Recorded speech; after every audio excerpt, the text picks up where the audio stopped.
My name is Dadirai. I'm the project manager for Hard Times Requires Furious Dancing Creative Civic Change. This is the second in a series of my nuggets of wisdom. What happened when COVID started is that we realized that certain things couldn't be done.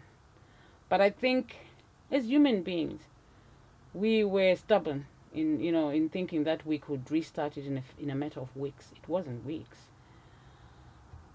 We're living in a time when things were changing so fast. Every week was different.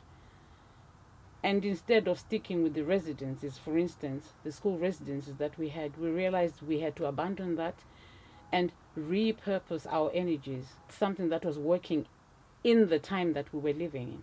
It is then a decision was made that we would honor our artist contracts, which I thought was the most ethical thing our steering group did. What were we going to do? That was the $1,000,000 question. People were afraid.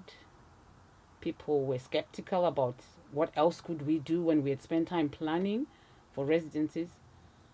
But we needed to let go of the stubbornness, because I think what we realized is that the more stubborn we became to hold on to things that were not fitting into the context we were living in was wasting time. It was decided to let go. Because the issue is always, when do you let go? Or do you let go at all? And that is the challenge. And I remember some of the steering group members saying, oh, well, what will the funders think now? We may lose our funding. But again, we have lived our lives thinking, we need to live them according to pre-laid plans. But if you look at it, those plans become almost prisons. They encapsulate us and doesn't allow for creativity to flow. We are a creative group.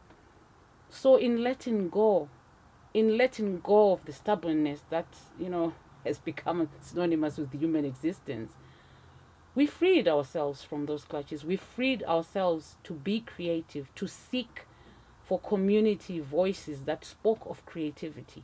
As the project manager, as a community leader, I was faced with so many decisions, but thankfully I didn't have to make all of them myself. But I was faced with the decision either to abandon ship and create new ways of working. I found that the environment was changing every week. Things we planned in a week's time, they had changed. And I realized that the more stubborn we became with keeping the original plan going, the worse it would get for us as time went on, because the uncertainties that we faced became much clearer. We became more certain about the uncertainty.